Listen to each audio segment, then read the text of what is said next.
श्री सद्गुरु महाराज की जय।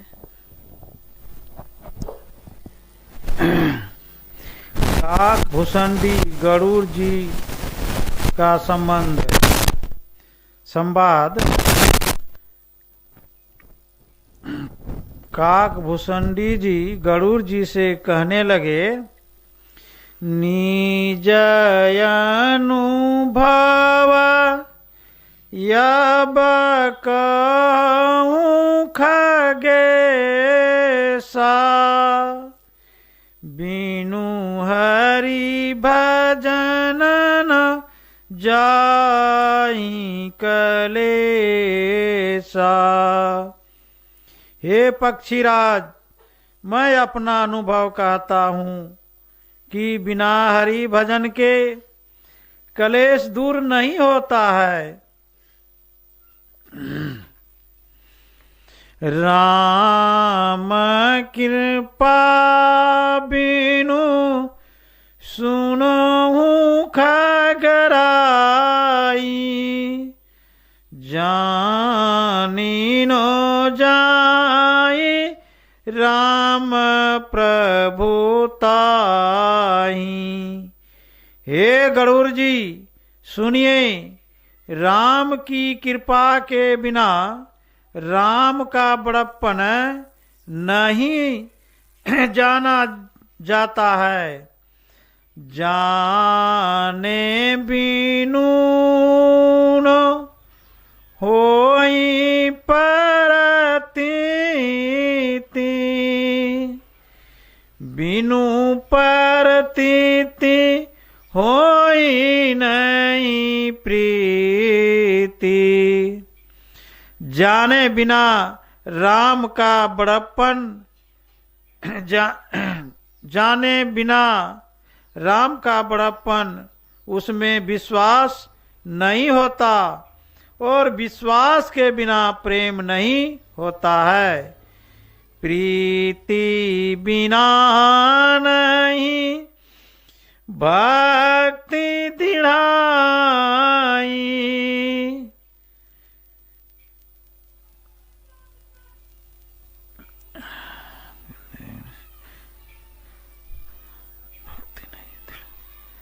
प्रीति बिना भक्ति दृढ़ नहीं होई,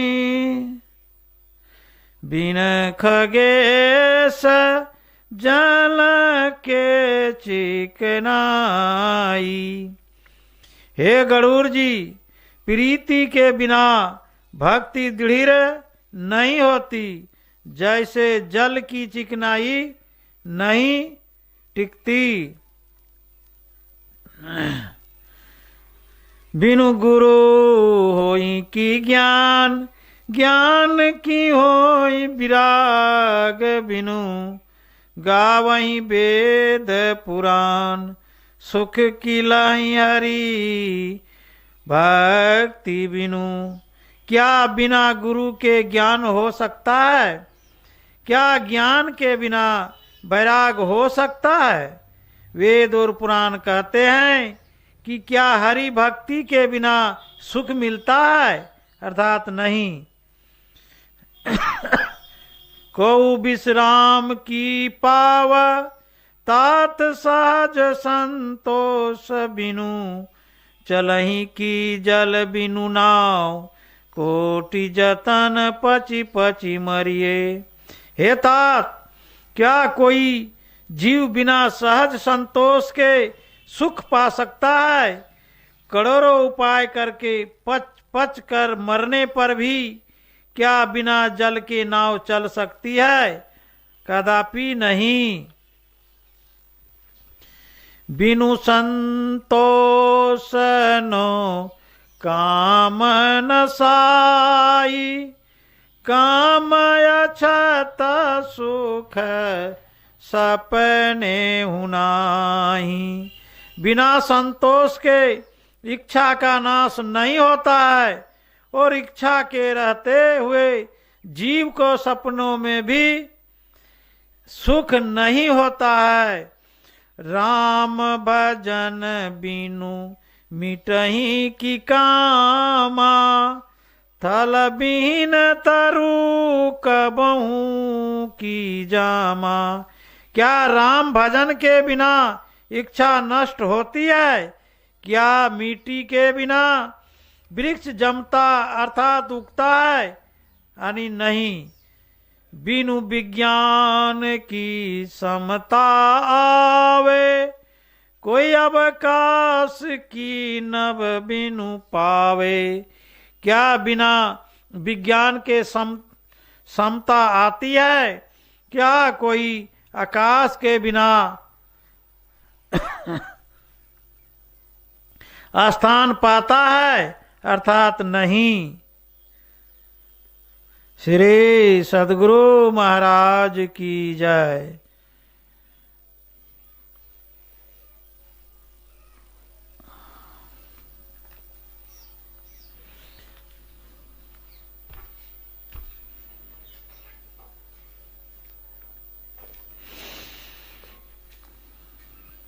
मंगल मूरति सतगुरु, मिलवाय सर्वाधार।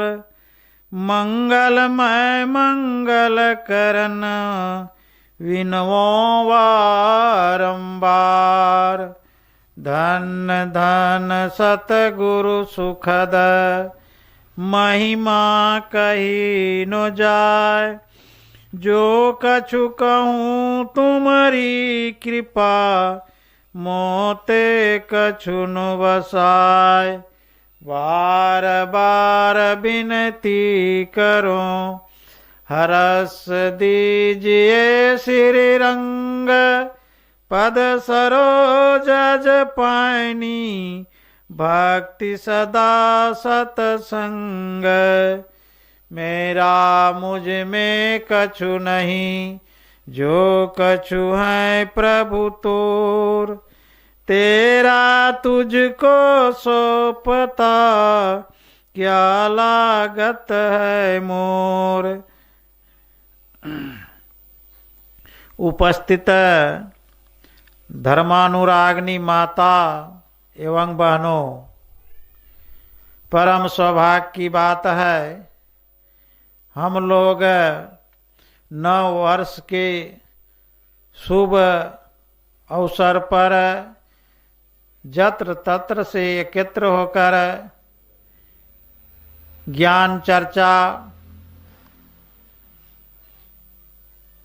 सत्संग में उपस्थित हैं।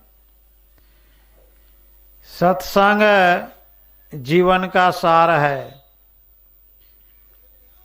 गुरु महाराज भी कहा करते थे कि सत्संग मेरा साहस है। सत्संग साहस है, इसलिए सत्संग के बिना मेरा नहीं बनता है। तो सत्संग मनुष्य के लिए जीवनोपयोगी है। इस पर अभी हम रामचरितमानस सार सटीक उत्तर सोपान से काग भुसंडी और गरुड़ जी का संवाद सुना। काग भुसुंडी जी कहते हैं, निज अनुभव अब कहूँ खगेसा, अब बीनू हरि भजन नो जाहि कलेसा। कहते हैं काग भुसंडी जी कि मैं इतने दिनों से भक्ति भाव में सराबोर हैं, अर्थात पूर्व जन्म से इतना भक्ति करने के बाद मुझे अनुभव और ज्ञान में आया है कि बिना हरि भजन के जीवन का कलेश दुख नहीं जा सकता है। मैं यह अपना अनुभव की बात कह रहा हूं। फिर कहते हैं, राम कृपा बिनु सुनु खगर राई, जानी नो जाई राम प्रभुताई। कहते हे गरुड़ जी सुनिए, राम की कृपा के बिना राम का बड़प्पन, अब राम की महिमा के बारे हम लोग नहीं जान सकते हैं। उनकी महिमा को जानने के लिए राम की भक्ति करना नितांत आवश्यक है। जाने बिना नो हो ही प्रतीति, अब बीनू प्रतीति हो ही नहीं प्रीति। और कहते हैं जब तक राम को हम नहीं जानेंगे, राम तत्व क्या है, राम के बारे में पूरा जब तक हम लोग नहीं जानेंगे, उनमें विश्वास भी नहीं जमता है। और न विश्वास के बिना, और कहता है बिना विश्वास का प्रेम भी नहीं होता है। आगे कहते हैं प्रीति बिना नहीं भक्ति दिढ़ाई, और जिमी खगेश जल के चिकनाई। कहते हे गरुड़ जी, प्रीति के बिना यानी प्रेम के बिना भक्ति भी नहीं होती है। बिना प्रेम अंतरात्मा से किए भक्ति हम नहीं में सफलता पा सकते हैं। देखा देखी भक्ति का कभू न चढ़े रंग। देखा देखी करने से हमारा भक्ति का रंग नहीं चढ़ सकता है। इसके लिए हम आपको अंतर पवित्र होकर अंतर के मन को शुद्ध कर कर परमात्मा की जब भक्ति करेंगे प्रेम प्रीति के साथ, तब कहीं हम राम की महिमा को जान सकते हैं। लिखता है बिनु गुरु हो ही की ज्ञान, अज्ञान की हो ही विराग बिनु, गावा ही वेद पुराण, सुख की लय हरि भक्ति बिनु। बिनु गुरु अर्थात बिना गुरु के ज्ञान जीवन में नहीं हो सकता, और ज्ञान के हो ही बिना, ज्ञान की हो ही विराग बिनु। और जीवन में जब तक वैराग नहीं आएगा तो क्या कहते हैं, ज्ञान भी नहीं होगा। इस तरह वेद पुराण बखान करते हैं और कहते हैं सुख की लय है हरि भक्ति बिनु, और सुख भी नहीं हो सकता है भक्ति के बिना।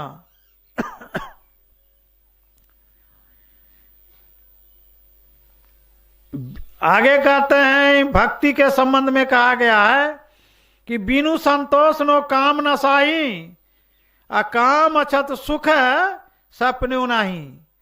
बिना संतोष के इच्छा का नाश नहीं हो सकता है, और इच्छा के रहते हुए जीव को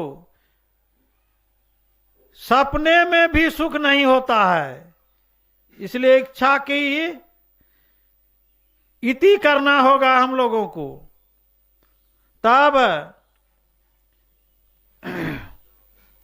इच्छा की जब इति हम नहीं करेंगे तो सुख की प्राप्ति नहीं हो सकता है।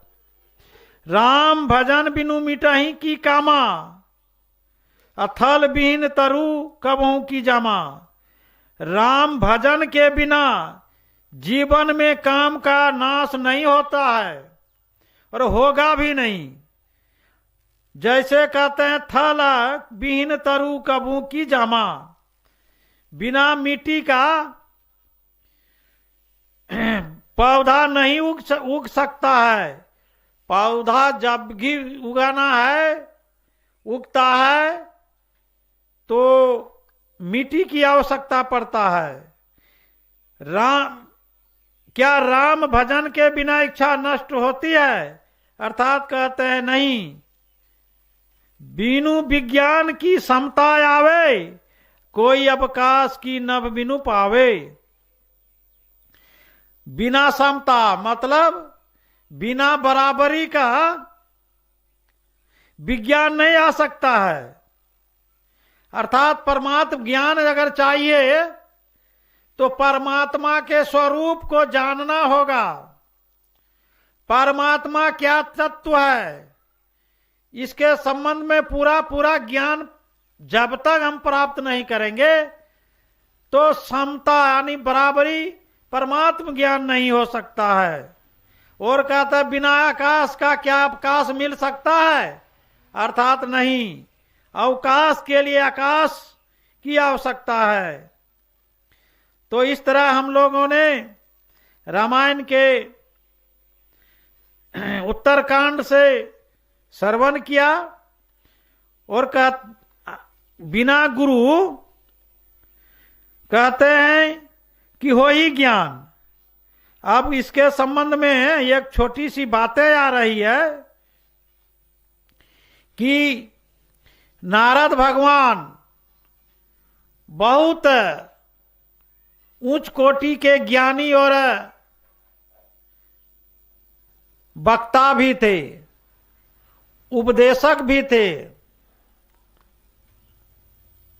ज्ञान जैसे लोटा में पानी लबालब भरा रहता है, उसी तरह नारद भगवान के ज्ञान में लबालब भरा हुआ था और वह संसार में अल्प ज्ञानी लोगों को चेताते थे, समझाते थे, बताते थे, ज्ञान का प्रचार प्रसार करते थे। लेकिन एक बात है, वह तो उच्च कोटि का हाई लेवल का ज्ञान का प्रवचन के माध्यम से सुनाते थे और लोग भी सुनते थे बड़ी चाव और इच्छा के साथ। लेकिन जब वह प्रवचन करके चले जाते थे ज्ञान का दान करके, तो लोगों ने वह जहां कहीं जिस स्थान पर बैठकर प्रवचन करते थे, ज्ञान का दान करते थे, उस जगह का मिट्टी को काट के फेंक दिया जाता था। ऐसा क्यों?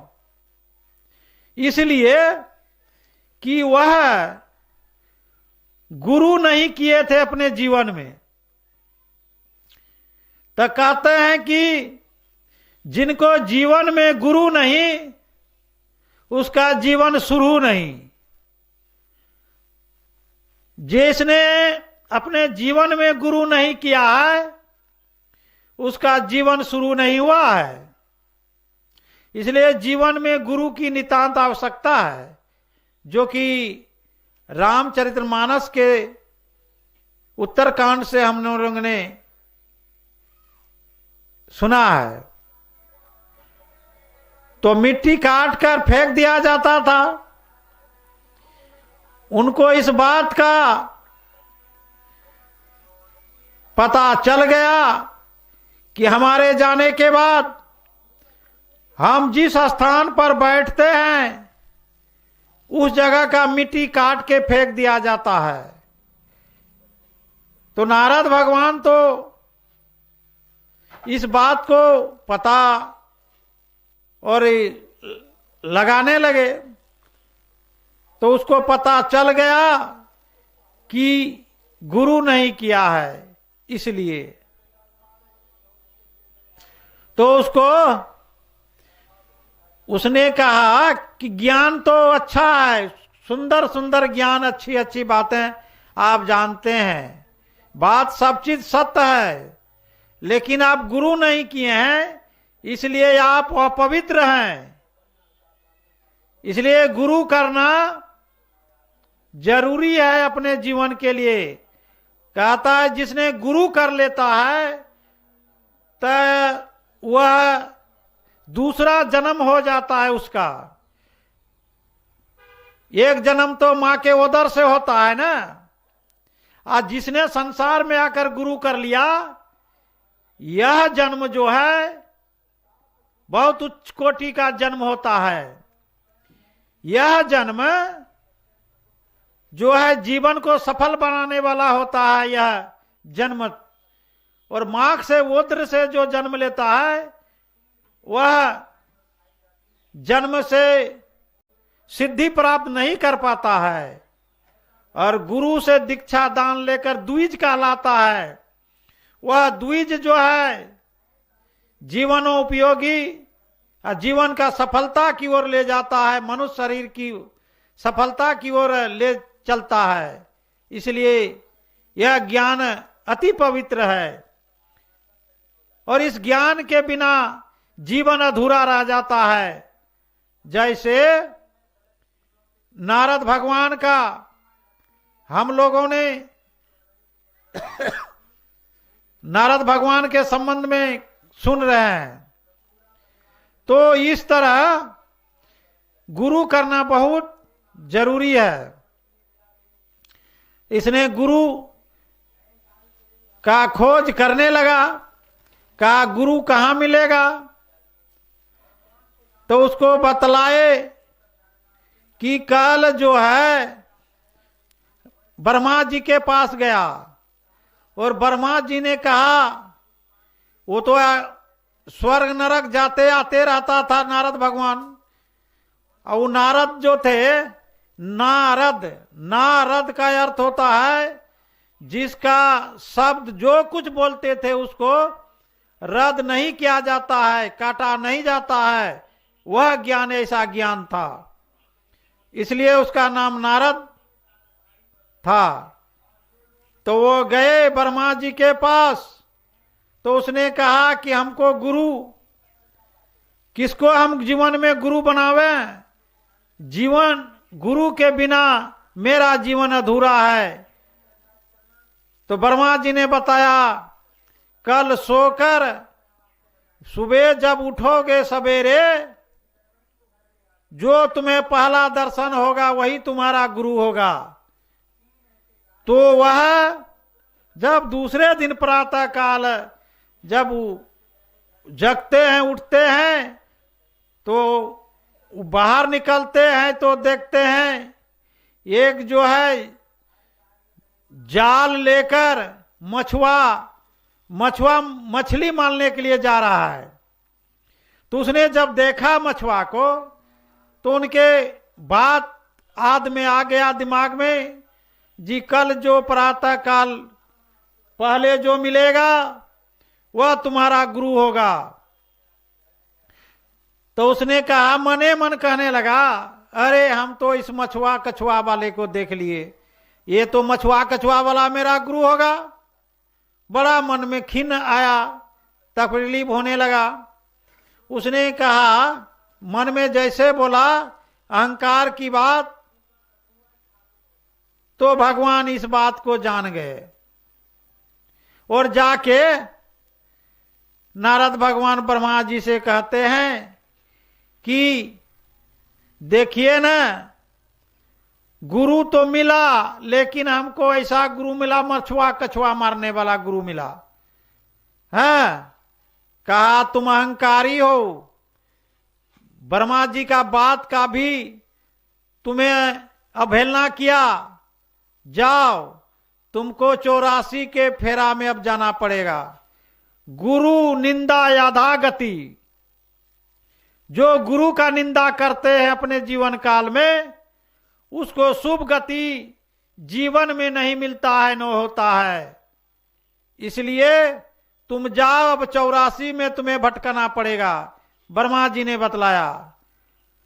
तब तो इसको बड़ा कष्ट हो गया, और कहने लगा, गिड़गिड़ाने लगा ब्रह्मा जी के शरण में माथा टेक कर कि हमको माफ कर दीजिए, हमसे बहुत भारी गलती हो गया, भूल हो गया, हमको माफ कर दीजिए, मैं उसी गुरु को धारण करूंगा। कहा अब कैसे होगा, तुम्हारा ज्ञान विचार में तुम 84 में जाने के लायक हो चुका है, तुम 84 में जाओगे और उसका दुख तुम्हें भुगताना पड़ेगा।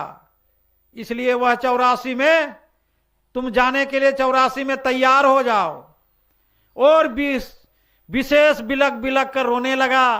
कहा कोई उपाय कीजिए, हमको बचाइए इस 84 से जाने के लिए।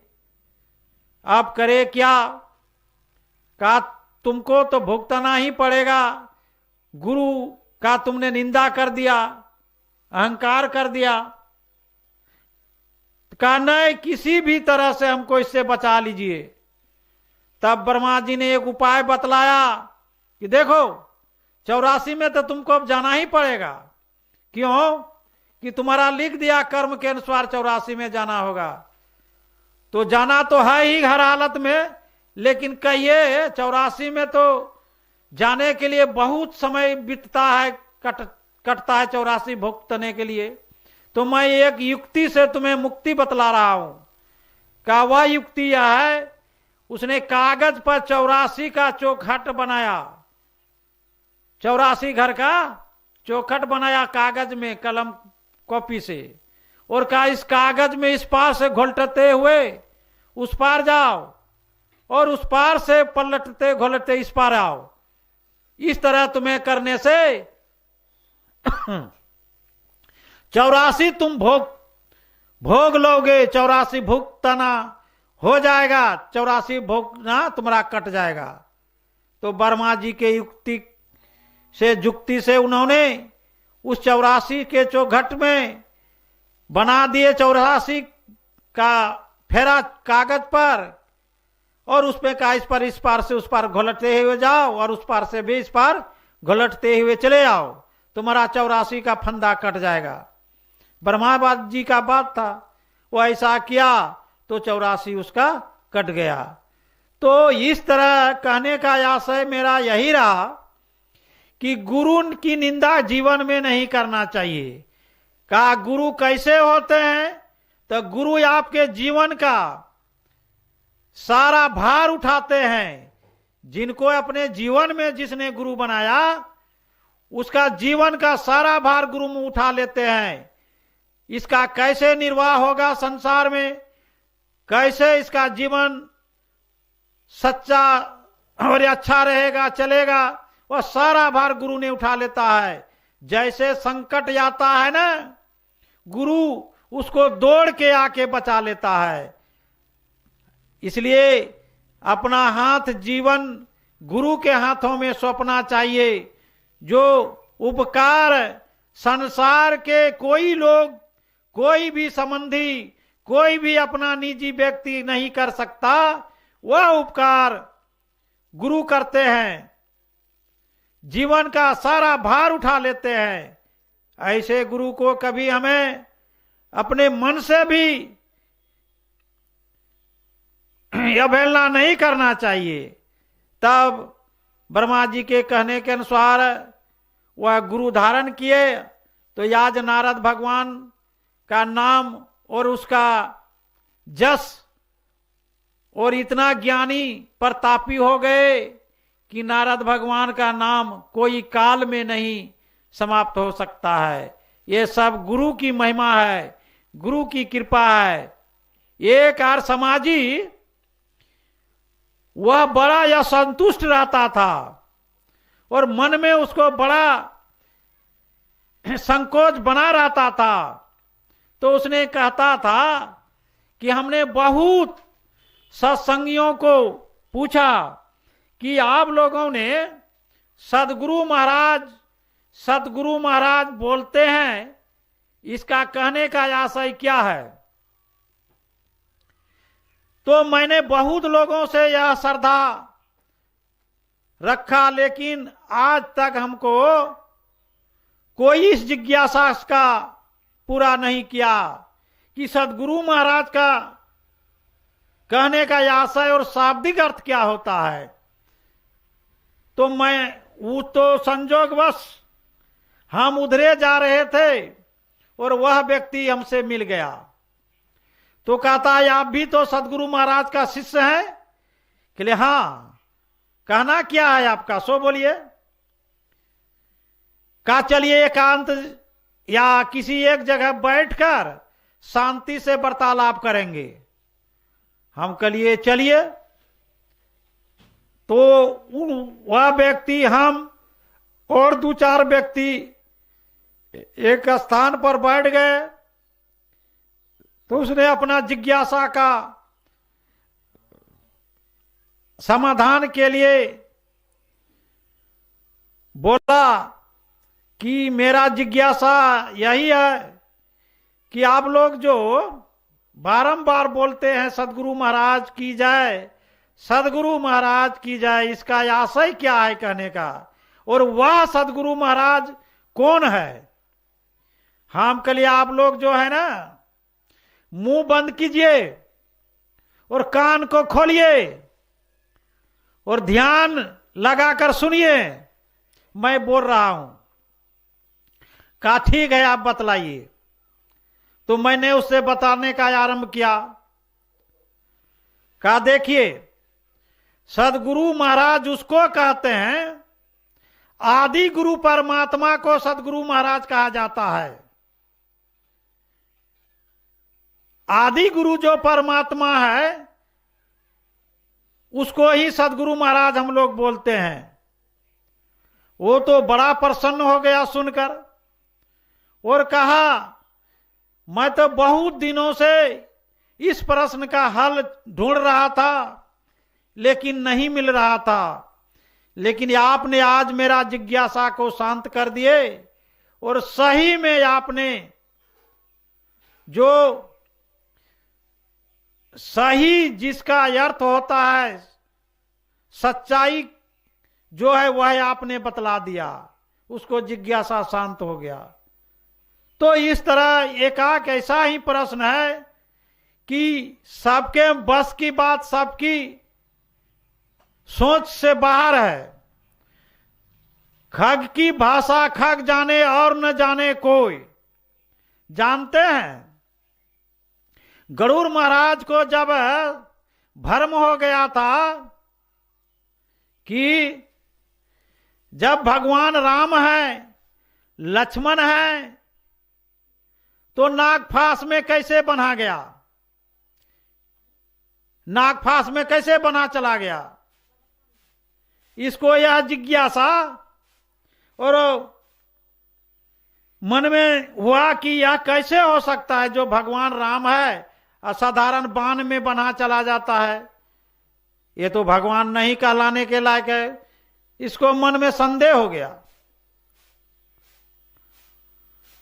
तो इसको समाधान के लिए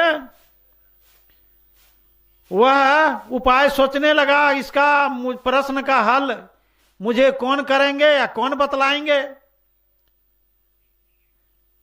गरुड़ जी इसका समाधान के लिए उपाय सोचने लगे। गरुड़ महाराज को बतलाया, कोई बोला ब्रह्मा जी के पास जाइए, कोई कहा विष्णु जी के पास जाइए। तो ब्रह्मा जी के पास गया तो ब्रह्मा जी कहते हैं कि हमको तो सृष्टि करने से फुर्सत नहीं है, हम आपका प्रश्न और आपका जिज्ञासा कैसे समाधान करूंगा, तो तुम विष्णु जी के पास जाओ। तो वह गरुड़ जी महाराज विष्णु जी के पास जाते हैं। विष्णु जी कहते हैं कि हमें पालन करने से फुर्सत नहीं है। ऐसा क्यों सब कह रहा जानते हैं? करे इसको कौन मोल ये बात का लेने समय लेने जाएगा, ये तो समझेगा भी नहीं। इससे अच्छा मैं किसी तरह अपना फंदा छुड़ा लेता हूं, मैं आगे की बात बतला देता हूं। तो उसने कहा जाओ शंकर भगवान के पास। शंकर भगवान के पास भेजा और भेजा कि यह भी इधर से जा रहे थे, उधर से वह शंकर भगवान भी आ रहे थे। उसने कहा इसी यही जिज्ञासा के बारे में कि तुम हमको जो है यह प्रश्न का जिज्ञासा है, इसका समाधान कर दीजिए। वह भी मन में मन सोचने लगा, इसको तो हम बतला सकते हैं, हम जानते हैं, बता ही देंगे, लेकिन यह समझेगा नहीं। ऐसा क्यों न हो खग की भाषा खग ही जाने और न जाने कोई। यह पक्षीराज जो है इसको बढ़िया से क्या कहते हैं, खूब बढ़िया से इनको समझाएगा पक्षी ही, कारण कि उसी का जाति कुल का है। जाति कुल का भाषा का जाति ही जाने समझाने से उसको समझ में आएगा। जैसे कोई इंग्लिश का जानकार है, कोई हिंदी वाला अंग्रेज का व्यक्ति जो आता है ना, उसको हिंदी कहिएगा नहीं समझ पाएगा जल्दी। इंग्लिश से बात करिए, वह सरासर समझेगा और बता भी देगा। हम एक बार आ रहे थे उत्तर प्रदेश से, वह उन लोग का भाषा कुछ और है, तो कोई बात रखा हमारे साथ, तो मैंने उसके बात को नहीं समझ पाया। उसने बोला नहीं समझ पाए। अब वह इंग्लिश से बोल रहा था। संजोग से हमारे साथ सत्संगी भाई एगो था, गुरु भाई, वह इंग्लिश का जानकार था। तो वह इस बात को, प्रश्न को समझ गया। उसने इंग्लिश में उत्तर तुरंत दे दिया, वह समझ गया। तो इस तरह की बात होता है। कम पढ़े लिखे व्यक्ति, विशेष पढ़े लिखे व्यक्ति का स्वभाव विचार को नहीं समझ पाएगा, नहीं अनुग्रह कर पाएगा। ठीक उसी तरह समता के बारे में पाठ में हम लोग ने सुना अभी, बिनु समता की विज्ञान आवही। समता किसको कहता है? बराबर को। हम लोग समता पार्टी सुनते हैं ना, लेकिन समता पार्टी कहलाता है, इसका शाब्दिक अर्थ क्या होता है वह नहीं समझ में आता होगा। समता पार्टी का अर्थ होता है सभी से एक समान का विचार रखना, या आपका कहने के अनुसार हम भी चलेंगे और हमारे कहने के अनुसार आप भी चले, दोनों का विचार धारा मिलना चाहिए, तब उसको समता कहता है। समता आकर समता पार्टी। उसी तरह समता तब आएगा जब दोनों का ज्ञान बराबर होगा। इसलिए कहते हैं रामचरितमानस में आया है, क्या आया है? रामचरितमानस में इस तरह से आया है कि राम का ज्ञान जो है, जब तक राम के कथा वक्ता ज्ञान निधि, रामचरित्र में आया है, श्रोता वक्ता ज्ञान निधि कथा राम के गुण। कहते हैं कि राम का कथा, राम का ज्ञान को समझने के लिए जो कोई समझाते और बतलाते हैं, उसी तरह का उतना ही जब आपको ज्ञान होगा तब उनके वाणी को आपको समझ में आएगा। इससे पहले उसके ज्ञान और वाणी और विचार को समझ में नहीं आ सकता है। इसलिए कहा कि श्रोता वक्ता ज्ञान निधि, दोनों का बराबरी जब ज्ञान रहेगा तब समझ में आएगा उसका वाणी, नहीं तो समझ ही नहीं पाएंगे। अर्थ का अनर्थ लगा लेंगे, अर्थ का अनर्थ हम लोग समझ लेंगे। इसलिए ऐसा ज्ञान हम लोगों को होगा तब समझेंगे। तो मोल कौन लेता है समय इसके साथ? भगवान शिव भी उनको टालते हुए कहा, तुम जाओ नीलगिरी पर्वत पर, काकभूषुंडी नाम का पक्षी रहता है, आपका सारा जिज्ञासा समाधान कर देगा। क्या कहा? रामायण को पढ़कर देखिए, उसमें सब दिया हुआ है कि नीलगिरी पर्वत पर काकभूषुंडी नाम का एक पक्षी रहता है, आपको सारा सार का ज्ञान और सारा जिज्ञासा समाधान कर देगा। वह नीलगिरी पर्वत जाते हैं और वह सब ज्ञान समझाते हैं राम के विषय में। राम कौन है, भगवान क्या है, सब ज्ञान उसको बतला देते हैं गरुड़ जी को। गरुड़ जी को कहा, गरुड़ जी को आश्चर्य पड़ गया कि हम उससे श्रेष्ठ पक्षी हैं, पक्षी में राजा गरुड़ है, सुन लीजिए। तो हम इतना बड़ा पक्षी, हम राजा पक्षियों में होते हुए हमको इतना ज्ञान नहीं है, लेकिन यह काक भुसंडी कौवे को कैसे इतना बड़ा ज्ञान है? यह ज्ञान कैसे आ गया? कहां से यह ज्ञान इसको आ गया? राम क्या है, राम तत्व क्या है, परमात्मा क्या है, परमात्मा तत्व क्या है, ईश्वर क्या है, ईश्वर का ज्ञान, यह सब सारा सारा ज्ञान इसको कैसे आ गया? यह कैसे इतना बड़ा ज्ञानी हो गया? तब उसने पूछा तो वह अपना सारा वृतांत कह सुनाया। आप लोग जानते हैं कि काक भुसंडी नाम कैसे पड़ा और कौवा शरीर कैसे मिला। यह बोला हम भी आप ही के तरह एक इंसान थे, यह नर शरीर हमको मिला था और यह अयोध्या जी में मेरा घर था। अयोध्या में एक बार भीषण अकाल पड़ गया तो मैं यहां से भागकर उड़कर चले गए कहां? उत्तर प्रदेश के तरफ चला गया। वहां जाके एक शिव मंदिर में यह पूजा अर्चना करने लगा। उस मंदिर का जो था महंत, उनको इनके ऊपर दया समा गया, इसको दयनीय हालत देखकर। और ऐसा हालत देखकर यह उस मंदिर में रहने लगा, सेवा सुरवा करने लगा और उनका सेवक बन गया। जानते हैं को मैं अभी भी बतलाए हैं कि गुरु शिष्य का संबंध बहुत गहरा है।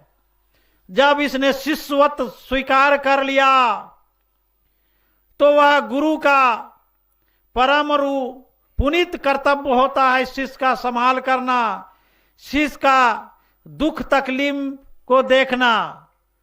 उसने तो शिव मंत्र दे ही दिया और जाप करने के लिए भी बतलाया है, जाप करने के लिए बतलाया, कहा जिससे तुम्हारा परम कल्याण होगा।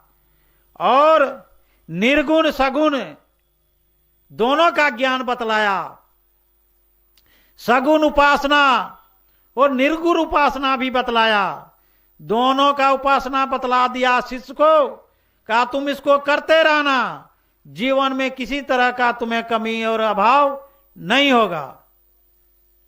उसने उसके मंत्र को मानकर करने लगा।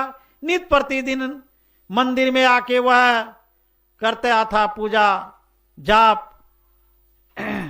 एक रोज की बात है, वह जाप में बैठा हुआ था और गुरु चले आए। गुरु जब चले आया तो गुरु के देखकर इसने उठकर प्रणाम नहीं किया। जब प्रणाम नहीं किया तो इसके मन में यही समा गया कि हम अभी निर्गुण उपासना कर रहे हैं और सगुण रूप में गुरु पधार गए हैं, तो कहता है सगुण बड़ा कि निर्गुण बड़ा। तो संतों के ज्ञान और विचार में भी यही है कि निर्गुण ज्ञान ऊंचा होता है सगुण से। तो उसने कहा अभी हम उठकर क्या प्रणाम करेंगे, उपासना करते हैं सगुण का निर्गुण का, नहीं उठकर प्रणाम किया। इस तरह का व्यवहार विचार को देखकर भगवान शिव क्रोधित हो गए, रूठ गए और कहने लगा ये अजगर, तुम अजगर के तरह तुम्हारे सामने गुरु पधारे और तुम उठकर प्रणाम नहीं किया। मैं तुम्हें सांप देता हूं कि तुम अजगर के तरह बैठा रह गया, तुम जाओ अजगर जोनी में और अजगर जोनी में तुम सैकड़ों बरस तक रहोगे। क्यों? कि तूने गुरु का यह भल ना किया। तुम अपने गुरु को आने के बाद उठकर प्रणाम नहीं किया है। यह आकाशवाणी हुआ।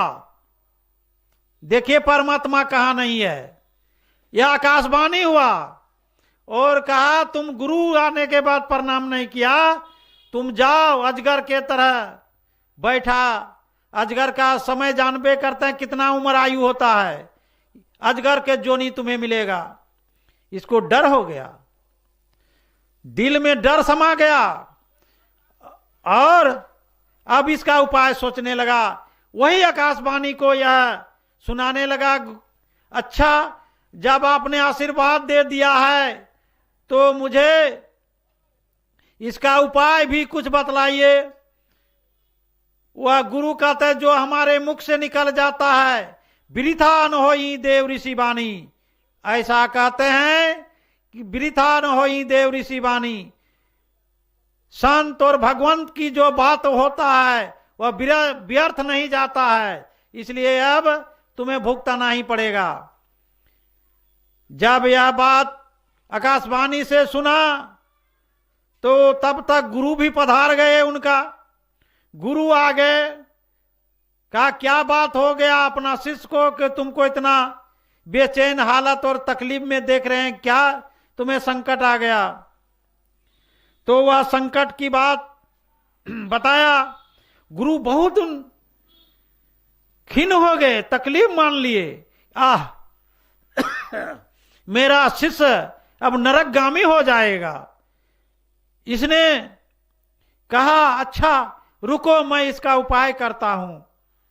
गुरु ने उपाय करने लगा और भगवान शिव को आराधना करने लगा और आराधना करके पुकार करने लगे। पुकार करने के बाद गुरु का शब्द आया और गुरु ने कहा क्या तुम क्यों बुलाया मुझे, क्यों पुकार रहा है? कहा यही बात है कि हमारे शिष्य को नरकगामी आप बना दिए हैं, इसके लिए कृपा कीजिए, दया कीजिए, इसको इससे उबार करने का कोई उपाय बताइए। कहा नहीं, जो मैं कह दिया वह अब कटने वाला नहीं है, इसलिए वह नहीं होगा। कहा नहीं नहीं, इसमें मेरा भी पूरा तकलीफ और दुख का अनुभव हो रहा है। उसका बात छोड़िए, लेकिन मेरा भी तो कुछ ख्याल कीजिए। तब इनके कहने पर, गुरु के कहने पर भगवान ने कहा अच्छा जाओ, जो कहे तो वो होगा ही, लेकिन वो अजगर से मैं अब काग में इसको बदल देता हूं और काग में जाकर ये इसका जितना ज्ञान इसने प्राप्त किया है वह सारा ज्ञान इसको अनुभव में रहेगा। सब ज्ञान इसके अंदर समाया रहेगा और सब ज्ञान यह समझेगा, लेकिन काग के शरीर में आ जाएगा। इतना तो कम से कम गुरु ने कृपा करके कर दिया। तो देखिए गुरु कैसे होते हैं।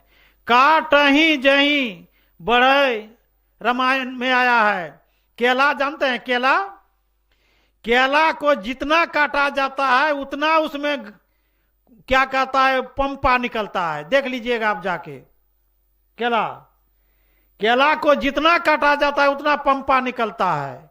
उसी तरह गुरु को जो जितना सताता है उतना उसको और ज्ञान देता है। हाँ, तुलसी सोम तरु फूले फले पर हेत, इतते पाहन वहने उतने फल वह देत। इसका अर्थ क्या होता है जानते हैं?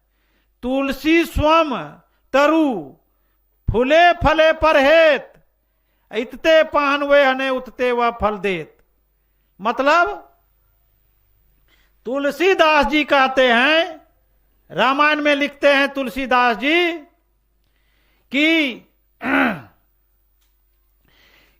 वृक्ष में जब फल लगता है, झुक जाता है, तो उसमें हम आप जितना पत्थर मारते हैं, लाठी मारते हैं, उतना वह मार खा के हमारे पास चला आता है और हमारा जिज्ञासा को शांत करता है। उसी तरह संत सतावे आप गति पावे। संत आदमी को कभी नहीं सताना चाहिए, जीवन में भूल कर भी नहीं करना चाहिए। लेकिन गुरु अगर क्रोधित हो गए तो जड़ मूल से समाप्त हो जाओगे। जड़ मूल जानते हैं, मूली का गाजर देखे, मूली का गाछ उखाड़िएगा ना, उसका एक जड़ भी नहीं रहता है, सब निकल जाता है। इसी तरह जड़ मूल से समाप्त हो जाते हैं। लेकिन गुरु जल्दी उकताते नहीं है, जल्दबाजी में कोई काम वह नहीं करता है। अधिक सीमा से बाहर अगर गुरु को कुछ करिएगा, सताइएगा, तो गुरु अगर रूठ गए तो तीनों लोक में कहीं जगह तुमको नहीं मिलेगा। जैसे जयंत को जानते हैं, रामायण पढ़िए। जयंत जो है, जयंत कौन? इंद्र का पुत्र जयंत सीता के पैर में चोंच मारकर भागा था। कहीं उसको शरण मिला? आप लोग पढ़ते हैं रामायण, हम लोग पढ़ते हैं, सब कोई पढ़ते हैं आजकल। तो उसमें यह बात आया है, थोड़ा मैं दृष्टिपात कर दिया इशारा, कि कहीं उनको तीनों लोकों में जगह नहीं मिला। अंत में वही नारद भगवान ने बचाया। हाँ, क्या बचाया? उसने कहा कि देखो, भगवान राम के ही शरण में तुम्हें जाने से कल्याण होगा। तुम कहीं तीनों लोग भटक जाओ, कोई तुमको बचाने वाला नहीं है। भगवान के नजर से जो गिर जाता है, कोई उसको उठाने वाला पैदा नहीं लिया है। इसलिए तुम भगवान के ही पास चले जाओ। त्राहि गुरु, त्राहि गुरु, ऐसा करते हुए तुम वहां जाओ। तुम जब शरण में चले जाओगे और वहां जाके अपना आरजू लगाओगे, तो वह अवश्य ही तुमको शरण में लगाकर कल्याण की बात होगा। अंत में उसका माता पिता ब्रह्मा विष्णु सबके पास गया। अंत में नारद ने मार्ग बतलाया जयंत को। वह सब बात सोचकर कहा, अब तो हमको कोई बचाने वाला नहीं है। तब भगवान के ही शरण में जाते हैं और कहते, मुझे शरणागत शरणागत मन शरण में आए हुए को गति प्रदान कीजिए, गति प्रदान कीजिए, मने माफ करके हमको स्वीकार कीजिए, मेरे गलती को माफ कर दीजिए। तब क्या कहते हैं भगवान राम? जानते हैं? भगवान राम कहते हैं, देखो, यही बात करते, वृथा न होई देव ऋषि वाणी। हमने जो बाण छोड़ा था, वह बाण तो तुमको लगना ही लगना था, और लगता ही तुम भागो न, कहां तक भागोगे? तुम, मेरा बाण तुमको पीछा नहीं छोड़ेगा। वो भागते जा रहा है, उसका बाण पीछा करते जा रहा है। भगवान राम जो बाण छोड़ा था, कहीं शरण नहीं मिला। तब वही नारद के कहने पर फिर भगवान के शरण में आते हैं। तब वह कहता है, मेरा दिया हुआ बात आपस नहीं होता है। वृथा न होई देव ऋषि वाणी। तो हमारा वचन खाली तो जाएगा नहीं, लेकिन तुम शरण में आ गए हो तो अवश्य ही थोड़ा मैं तुम्हें राहत देता हूं। कहा, एक आंख उसको फोड़ दिया। भगवान राम ने एक आंख अंधा करके छोड़ दिया। कहा, जाओ, यही सजा तुमको मिला। अभी भी कौवा का ना एक ही आंख से झलकता है। अभी भी कौवा को पकड़ के नहीं विश्वास है तो कौवा को जाके पकड़ लीजिए और दोनों आंख के सामने आप उंगली नचाइए, देखिएगा, एक तरफ से देखेगा और दूसरे तरफ से नहीं, उसको पता नहीं चलता है क्या कमरे सामने कर रहा है। तो इस तरह से भगवान ने एक आंख फोड़कर सजा देकर छोड़ दिया। इसलिए कहते हैं कि एक उदाहरण आया है, जहाज, समुद्र का जहाज देखें, समुद्र के जहाज में जो कोई पक्षी बैठता है और उस जहाज से उड़ना चाहता है, उड़ के भागना चाहता है समुद्र से, लेकिन भागते भागते थक जाता है, लेकिन समुद्र को पार नहीं कर पाता है। अंतो गत्वा पुनः घूम फिर कर फिर उसी जहाज में आके बैठता है और तब उसको परेशानी दूर होता है और शांति मिलता है। उसी तरह मनुष्य जो है जहां से आया है, यानी कि परमात्मा धाम से आया है, जब तक यह परमात्मा धाम तक तैयारी करके नहीं पहुंचता है तब तक उसको सपने में भी वो परमात्मा सुख शांति की, अमरलोक की आनंद प्राप्त नहीं होगा। और इसके लिए भक्ति करना नितांत आवश्यक है। यही मनुष्य शरीर पाने का सार्थकता है।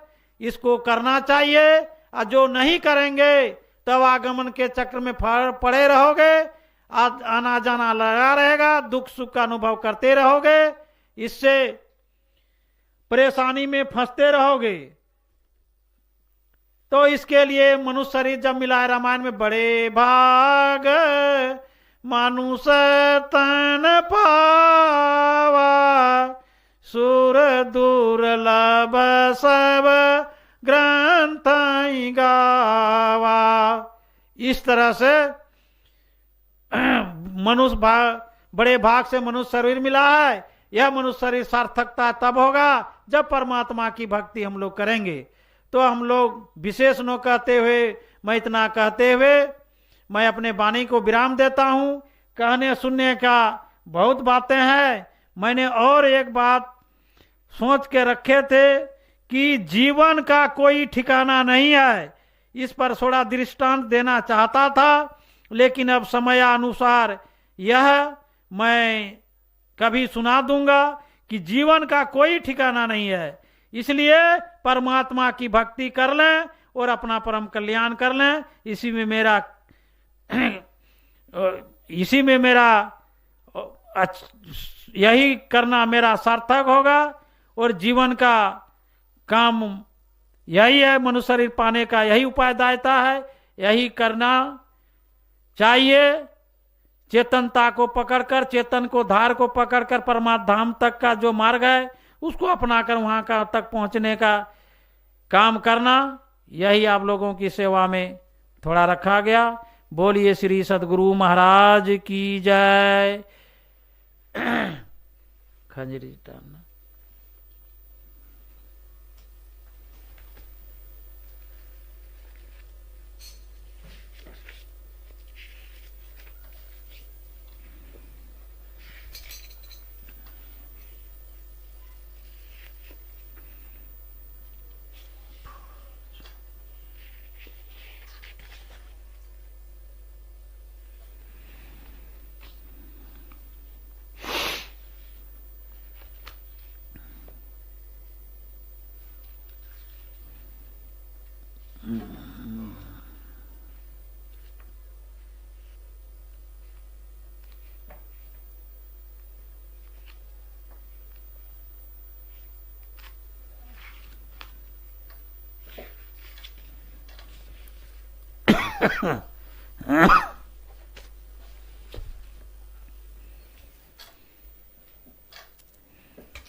श्री सद्गुरु महाराज की जय।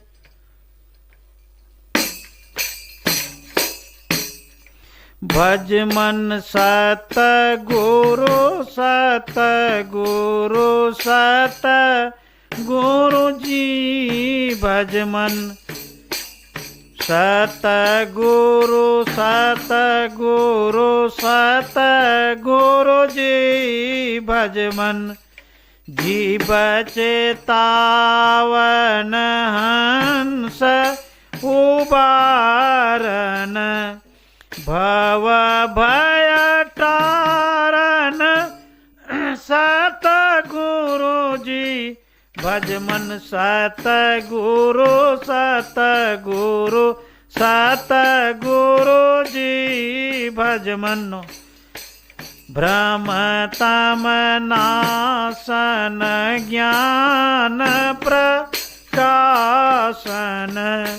हृदय विगासन सतगुरु जी भज मन सतगुरु सतगुरु सतगुरु जी भज मन आत्मयानात्म विचार बुझावन परम सुहावन सतगुरु जी भज मन सतगुरु सतगुरु सतगुरु जी भज मन सगुणय गुण ही अनात्म बतावन पारयात्म कहे सतगुरु जी भज मन सतगुरु सतगुरु सतगुरु जी भज मन मलयनात्म ते सूरत छुड़ावन द्वेत मिटावन सतगुरु जी भज मन सतगुरु सतगुरु सतगुरु जी भज मन पिंड ब्रह्मांड के भेद बतावन सूरत छुड़ावन सतगुरु जी भज मन सतगुरु सतगुरु सतगुरु जी भज मन गुरु सेवा सतसंग दिड़ावन पाप निषेधन सतगुरु जी भज मन सतगुरु सतगुरु सतगुरु जी भज मन ज्ञान विराग विवेक के दाता अनहद राता सतगुरु जी भज मन सतगुरु सतगुरु सतगुरु जी भज मन अविरल भक्ति विशुद्ध के दानी अविरल भक्ति विशुद्ध के दानी परम विज्ञानी सतगुरु जी भज मन सतगुरु सतगुरु सतगुरु जी भज मन प्रेम दान दो प्रेम के दाता प्रेम दान दो प्रेम के दाता पदराता रहे सतगुरु जी भज मन सतगुरु सतगुरु सतगुरु जी भज मन निर्मल युग कर जोड़ी के बीनवो निर्मल युग कर जोड़ी के बीनवो घट पट खोलिए सतगुरु जी भज मन सतगुरु सतगुरु सतगुरु जी भज मन। श्री सद्गुरु महाराज की जय। आरती संग सतगुरु के की जय। अंतर जोत होत लखली जय। पांच तत्व तन अग्नि जराई दीपक चास प्रकाश करी जय। गगन थाल रवि शशि फल फूला मूल कपूर कलश धर दीजय। अक्षत नभता रे मुक्ताल पोह पमालइये